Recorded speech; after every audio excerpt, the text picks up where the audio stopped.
Протоколот е еден несреќен записник со многу дефекти, кој не е ниту правно регуларен и затоа поведов иницијатива пред Уставниот суд за негово преиспитување. Ова во емисијата Клик Плюс на ТВ21 го истакна поранешната председателка на партијата Дом Лилјана Поповска, која минатата година го оспори пред Уставниот суд вториот протокол со Бугарија.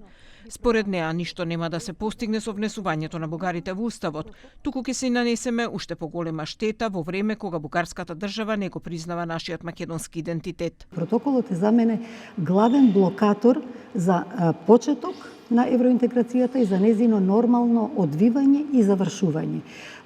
Тој е еден дефектен дел во евроинтегративниот пакет и сосема е неточно кога некој тврди дека доволно е само да ги внесеме бугарите како малцинство во нашиот устав и дека со тоа ќе започне евроинтеграцијата. Според Раби Седрак, директор на Институтот за меѓународни стратегиски и безбедносни студии, вели дека тимот кој ги подготвувал договорите со Грција и Бугарија им недостасувало практично и политичко искуство за решавање на чувствителните прашања поврзани со идентитетот и државноста. Наведува и дека одредени делови од договорот со Бугарија се погрешни.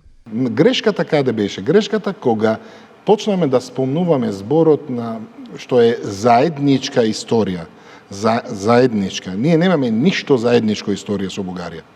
И сега, ова во договорот што го направиле во 17-та, не се сеќавам точниот датум, каде пишуваше заедничка историја. Заедничка историја со Бугарија нема.